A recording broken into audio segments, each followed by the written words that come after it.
Good morning. Good morning. We are getting ready for 5.2, section 5.2 out of Unit 5. Let's get started. So open up your notebooks to a new page, and we're going to be doing some notes today about the equations of lines. So there's three different forms of equations that we'd like to present to you today. And one of the forms of equations is point-slope form. Another form is gradient-intercept form. Sometimes people call that slope-intercept form. And then there's a standard form of an equation. And sometimes that's also called intercept form, not to be confused with slope-intercept form. We'll show you the differences between all of these. So first of all, point-slope form is the one that personally I think is the most useful. If I know a slope of a line segment and I know one point on that line segment, I can write the equation for that line, and I can pretty easily draw the graph of that line.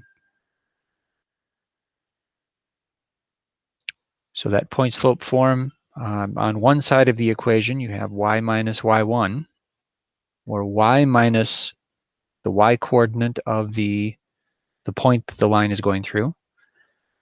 And then on the other side of the equation, you've got m multiplied by, in a set of parentheses, the quantity x minus x1,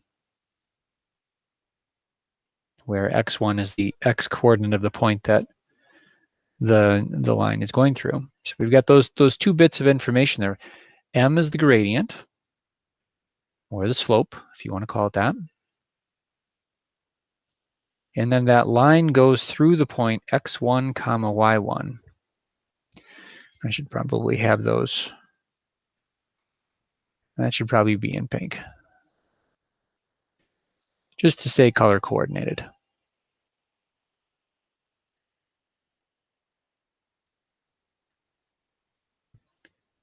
Let's talk about gradient-intercept form. The gradient-intercept form, or if you want to write slope-intercept form instead of gradient-intercept form, that's fine. Y equals mx plus b. I've also seen it as y equals ax plus b, where a is the slope. But I think a lot of the textbooks and online forums and things like that, the resources that you find online, they'll put that coefficient of x, that number that's in front of x, as the slope. You got to keep in mind now that that letter m, it is the gradient or the slope. A lot of times that's a fraction, because slope is directions. It's telling you pick a point on the line, and then from that point, looking at that fraction, it tells you directions of rise over run. So from that given point, you go up a certain distance and to the right a certain distance.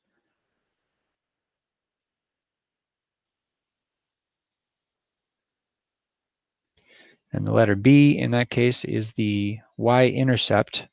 You got to be careful there. It's the y-coordinate of the y-intercept.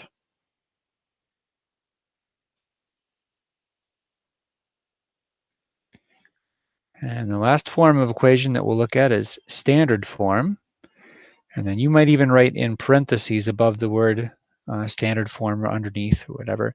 Also call that intercept form, because this particular form of an equation is really useful for identifying the intercepts of on the x-axis and the y-axis.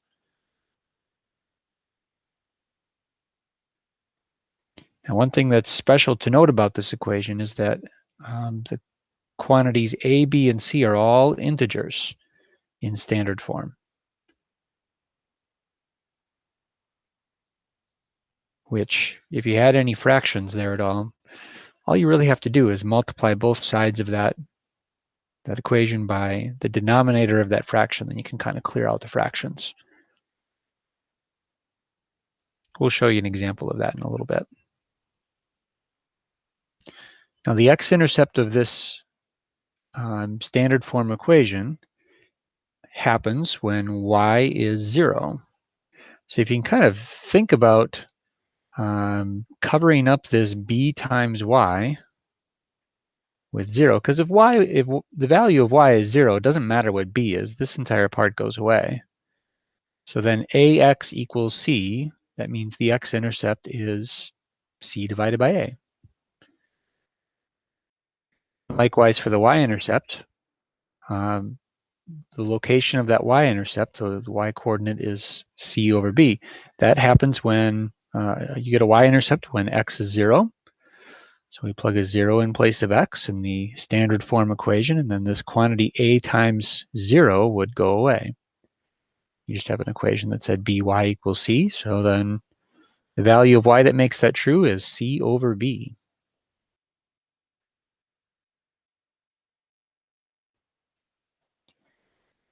We're going to look at graphing a line from the various equations here. So at this point, maybe you want to pause this video and write down those 3 different equations. They're in the different forms. And then try graphing just one of them. And keep in mind when you're graphing equations, sometimes it's useful to find a couple of values that make that equation true. And then that's one coordinate point.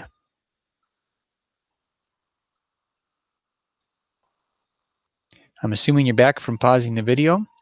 We're going to go through and graph these together. So for the first example here, this is in point slope form. So some things that I notice right away. I know the slope of this equation, or the slope of this line, is 3/5.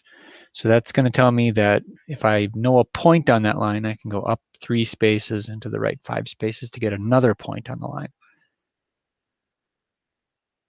I also know that there's a coordinate here. So an x1 comma y1 coordinate pair that is definitely on this line would be -2 comma 6. Because if you look at the point slope form of a line, it's always the y minus the y coordinate of a point, and then on the other side of the equation, x minus an x coordinate of that point.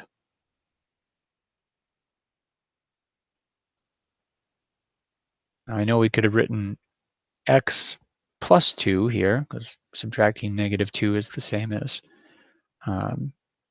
adding the positive value there. I really wanted to make it clear that this second point, you always have to have y minus a value and x minus a value. So sometimes you got to kind of write it in sort of a non-standard form there in order to see where that x value is. Okay, let's graph this. We need the point -2 comma 6, and then from there we're going to go up and to the right. So I'm going to graph the axes like this. So I have space to go to the left a little bit and then up. So I'm going to place this point here, and we're just going to call this -2 comma 6.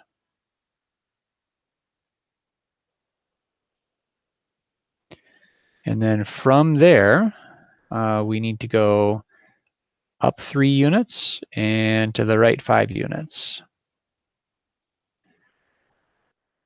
So this next point that we graph, the y values increased by 3. So this new y coordinate is 9. And the x values increased by 5. So this new x coordinate is 3. 3 comma 9. And I can draw the line that goes through those points.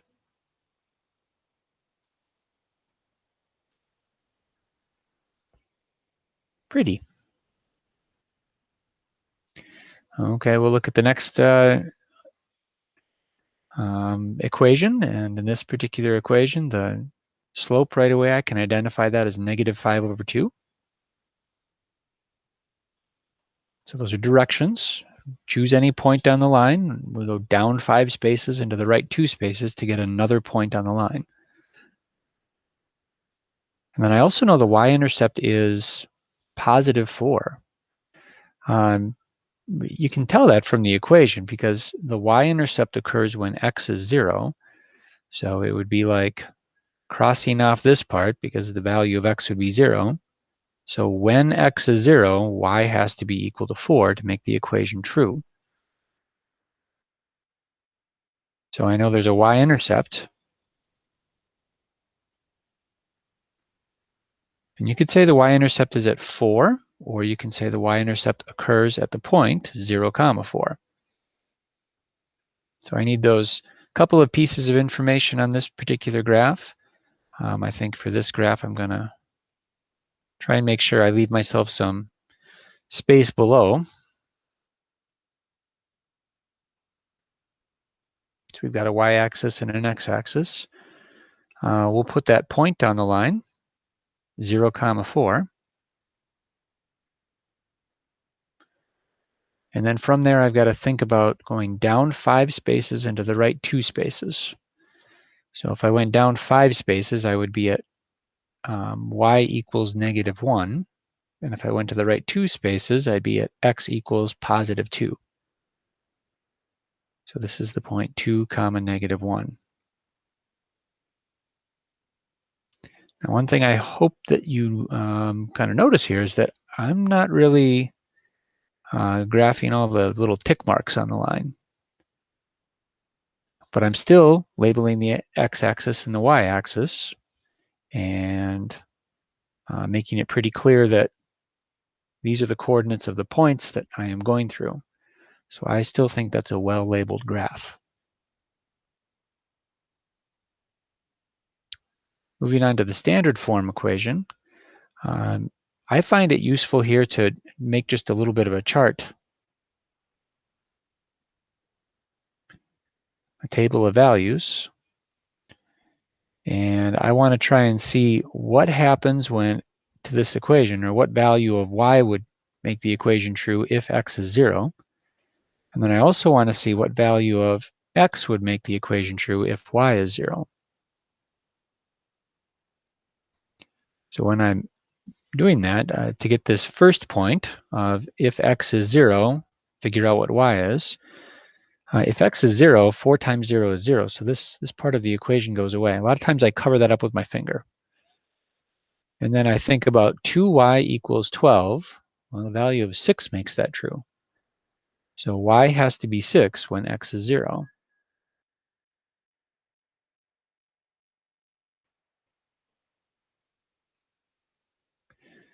And then when I look at the second point there, let's make this pink. I got to look at this equation and think about if y is 0, what value of x would make the equation true. And here again, if y is 0, this second part of the second term on the left side of the equation would be 0. So 4 times something is 12. That's 3.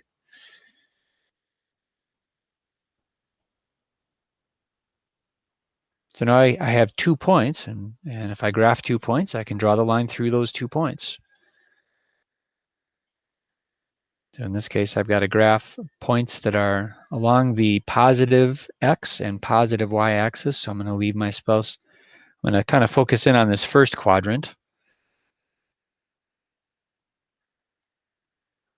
And we'll graph those 2 points. So 0, 6. I'm going to put it right here, and then label it.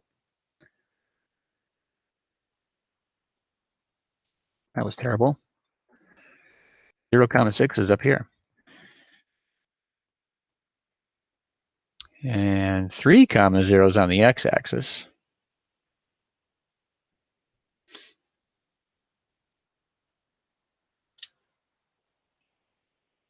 And then we would draw the line that goes through those points.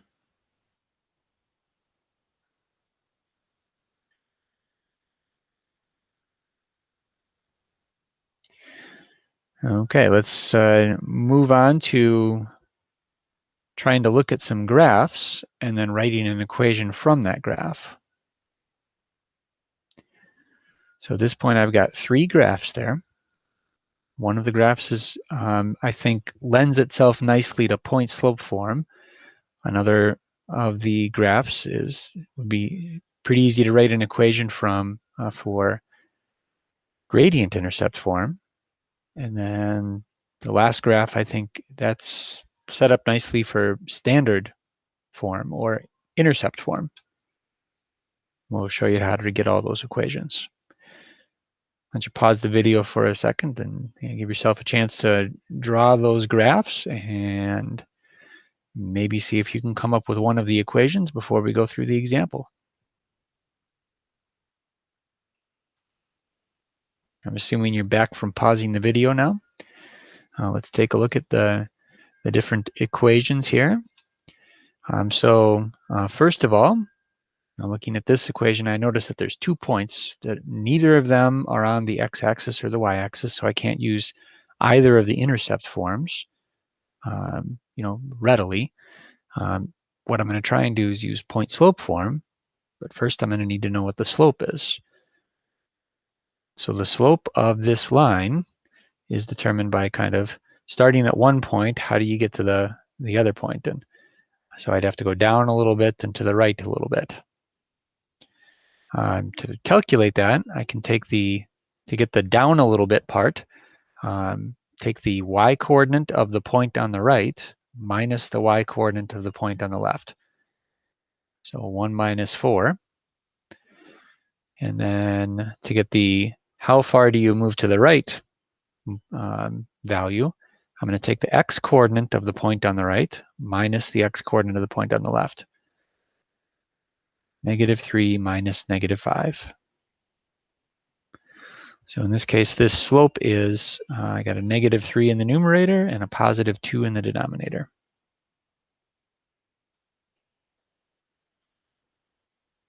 That graph might not be drawn to scale.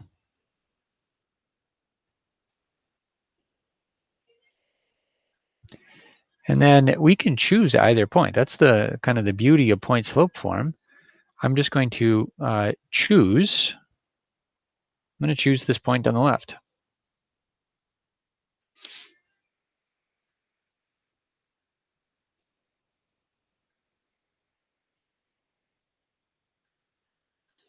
So when I write this point-slope form, we're going to have y minus a y-coordinate is equal to a slope multiplied by x minus an x-coordinate. We're going to fill in the different values. So the slope, we can fill that in as -3/2. And then our coordinate pair, the y-coordinate is 4, and the x-coordinate is -5. So if you want to clean that up a little bit with the minus -5 bit, you could write this as y minus 4 is equal to -3/2 x plus 5. But either of those forms of the equation is, they're equivalent, so I as a teacher would accept either one of those. I know that sometimes people, they really like to get y by itself, so they will add 4 to both sides of that equation and just have a +4 kind of hanging out by itself on the right side of the equation. Let's take a look at gradient intercept form. In this case, here again, you're going to have to figure out what the gradient is of that line. So we'll find the gradient. And again, I'll take the point on the left and look at the point on the right too. So in this case, we're going up quite a ways and then to the right a little bit. We've got to try and figure out those two movements. So how far do we move up? I'm going to take the y-coordinate of the point on the right minus the y-coordinate of the point on the left. So 2 minus -6. And then the run part of our rise over run is, I'll take the x-coordinate of the point on the right minus the x-coordinate of the point on the left. Ooh, 5 minus 0, I like that. 8/5. And now I could choose either point if I'm thinking about point-slope form, but gosh, I'm going to choose that gradient intercept form. And so the y-intercept is -6. So I know that b equals -6.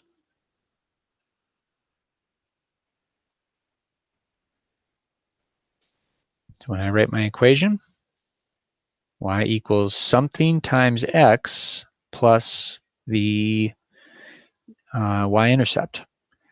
So I'm going to fill in the slope as the coefficient of x, and then the y-intercept would be -6.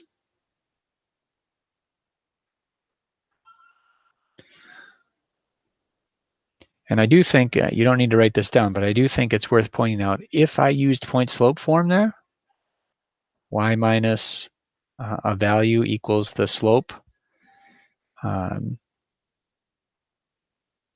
multiplied by x minus a value.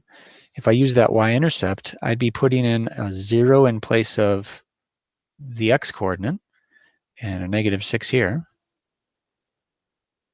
And then I'd put in the slope of 8/5. And if you get y by itself in this equation, you see you got x minus 0. That's just x. So this really quickly would turn into y equals 8/5x. And then this is a +6 on the left-hand side of the equation, so I'd subtract 6 from both sides. I get the same thing. I really do like point slope form. Let's go on to talking about that standard form equation. I'm going to have to kind of clean this up just a little bit.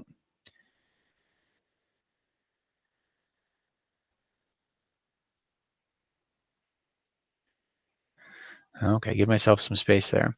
The standard form equation, what I like to do in this case is realize there's kind of another way of looking at this.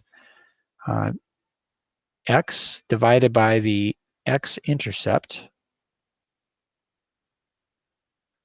plus y divided by the y-intercept is equal to 1. So there's some algebraic reasons for why that works. But we're going to turn this into the standard form pretty quickly here. Now I know the x-intercept in this case is 8, and the y-intercept is 6. So I could write x over 8 plus y over 6 is equal to 1.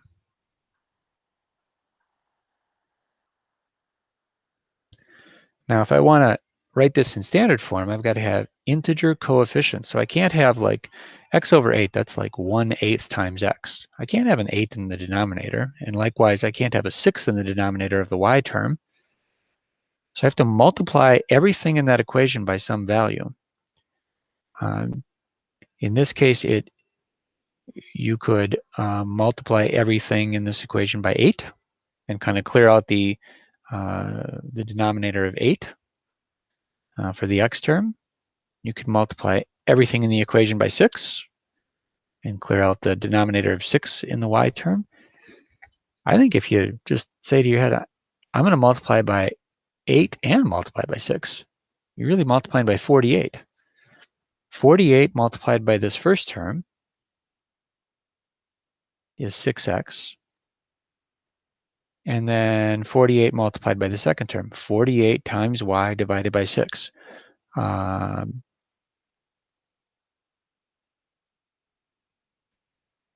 You get 8y is equal to 48.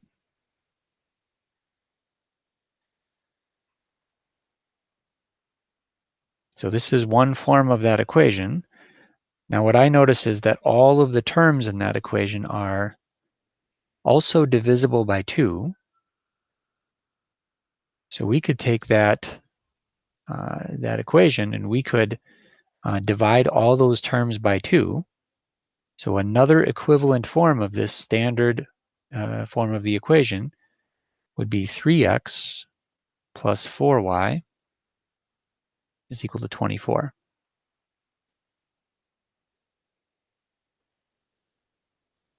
So I think it's important to point out that all three forms of this equation are equivalent. We just use some algebra to get from one form to the other. But the last two forms are technically in standard form because you have integer coefficients for all of the terms. Okay, I hope that gives you some clarity about writing equations and graphing equations of kind of the different forms. Hope you have a great day.